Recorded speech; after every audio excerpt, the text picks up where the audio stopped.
Hello, everyone, and welcome to another Georgia Department of Education Community for Music Technology Professional Learning session. Say, if you're tired of microphones at this part, don't fret. This is the last one of these that you're going to get to hear from me. But I think this is important, especially for people that are doing a lot of work with pianos or choirs.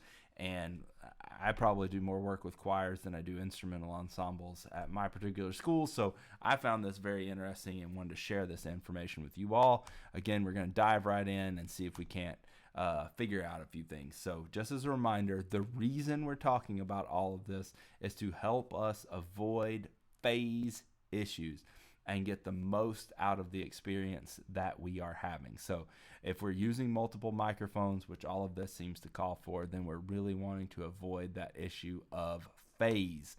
So we're going to start off talking about our piano miking technique. And the first one of those is if you are just going to medium distance mic on a regular piano, an upright or a grand piano. So the golden rule here certainly applies. Use your ear. If you're only using one microphone, then the goal is to be at the spot where it sounds best to your ear. If it sounds best to your ear in that spot, that's going to be the best place to record that piano. Now, the only exception there is if you're recording with a choir in the room as well, then you're going to run the risk of bleed between instrument and choir. So you may have to adjust angle, pick the right patterned microphone to avoid that bleed of the choir into the piano mic. So again, you're using your ear, you're running around. You can see kind of here in this picture where the ideal location would be pointing right at where the lid meets the top of the case for the piano,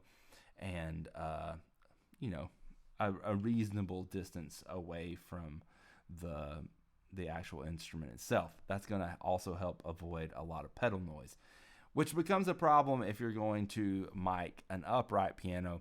So an upright piano, you're really wanting to consider finding the miking places where the strings cross, because you're going to get the most sound out of range of sound out of that location. But do consider potentially recording from the back of the upright piano, as that will offer less pedal noise potentially. So just listen, use your ear again to find that right spot where the strings are hitting and the pedal noise is minimized as well. So watch out for that. Now, if you want to close mic the piano, then we have a few things. So we're going to talk about the green dot location right now. The green dot location would be a really good choice if you were single miking this piano. If you only had one microphone to use in this instance, you would want to go omnidirectional, and you would want to place it roughly 6 to 9 inches above the strings on this piano.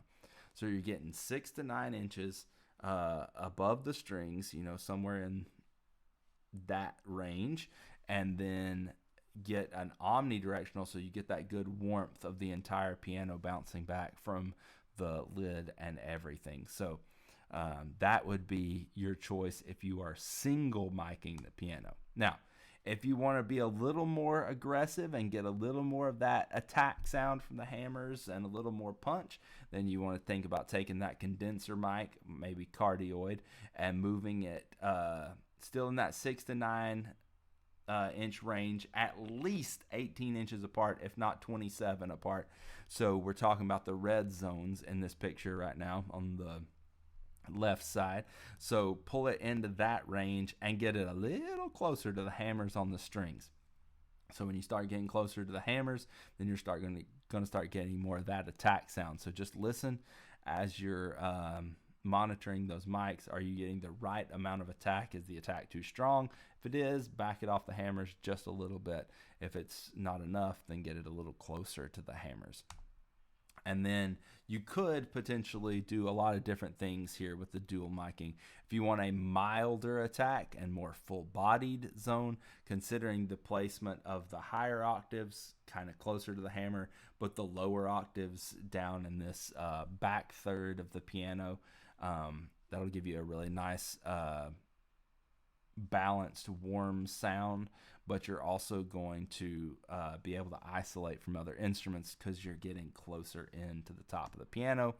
And if you want to do a 3 mic technique, then use the dual microphones up near the hammers, and then look at putting that third mic all the way at the other end, just inside the case on the piano from the far side. And potentially, if you want to really try something warm and different, you can consider miking from underneath the piano. Again, use your ear, find that good place. Consider that the phase switch might have to be flipped for that microphone, but watch out for the squeaky pedal.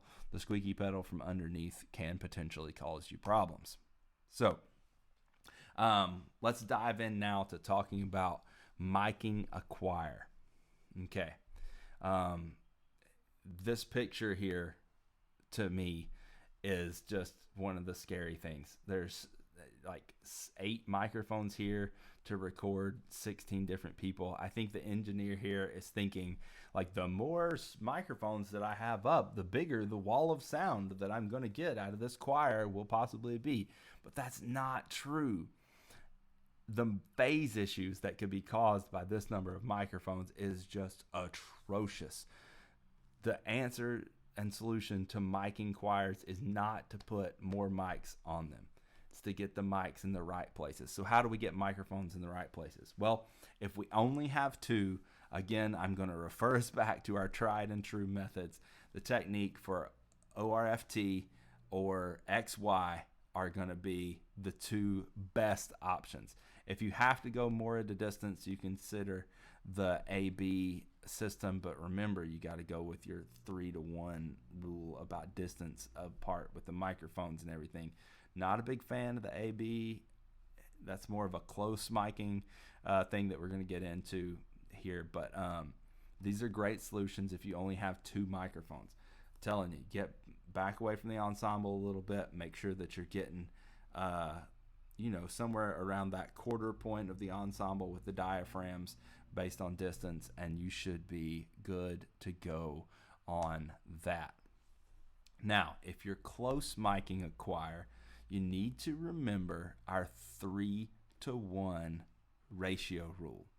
And this is to help get assured that our 10 decibel rule falls into place and we're not causing problems here with phasing. So be very precise with this. If you're trying to maximize your choir sound, be very precise with this. If your first mic is 3 feet away from the ensemble, then your next mic down the line can be no closer than 9 feet. So if that first mic is 3 feet from the front row of the singers, your next microphone has to be at least 9 feet away and 3 feet away from the ensemble. Keep that spacing at a 3-to-1 ratio as you go around the room, and you're probably going to be really solid on getting a good, big choir sound. So watch out for that 3-to-1 ratio. Really important. As far as height placement goes, this is where it gets a bit tricky. Height and angle that you're going for. So naturally, the front row of the singers are going to be closer than the back row of the singers. So you actually want to angle the most sensitive part of the microphone at that back row of singers. Because of the off-axis nature of the front row, you will get a nice blend of back row singers to front row singers.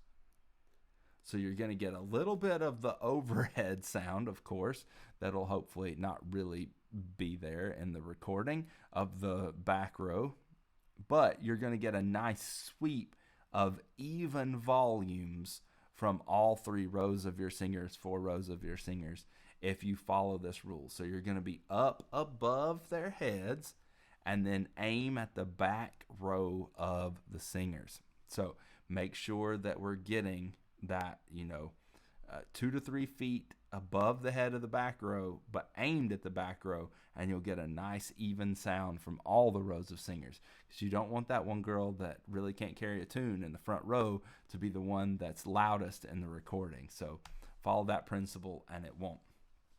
For small ensembles of singers, for example, 6 singers around one microphone, 4, 3, and so forth, you want to follow these rules. Now, I know this is a lot of math looking system, so maybe you don't want to do this math every time you get out, but just remember this principle.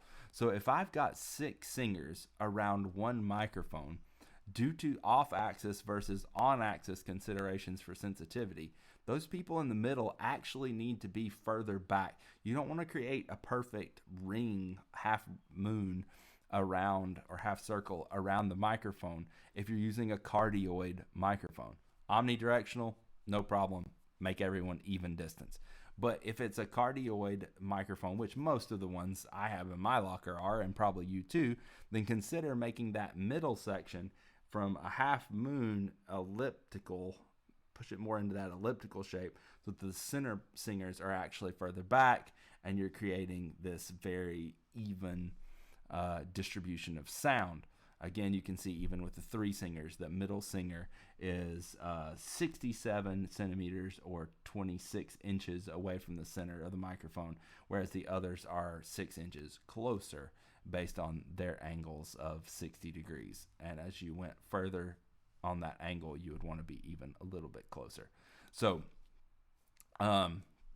just something to bear in mind if you're doing these small ensemble groups around one microphone. It can be a real mess getting everyone to be blended, but this is going to help you get that more blended sound. So I really appreciate you taking the time to watch these, listen to these. I hope that some of this has sparked some interest for you that you can share with your students on how to get high quality recordings of all these different scenarios. I wanted to stick as much as possible to the stuff that you see most often: guitars, electric guitars, drum sets, bands, choruses, pianos, the stuff that you're probably going to see most often. Apply these concepts to your other instruments as you go along, and you're probably going to be A-okay. So thank you all for sticking with me through our tour of microphones and all the different scenarios that you can see as a music technology teacher in a high school or middle school. If you've got any questions, if you've got any thoughts, if you've got different pieces of information to share, then please drop that in our discussions. Hope to see y'all again real soon.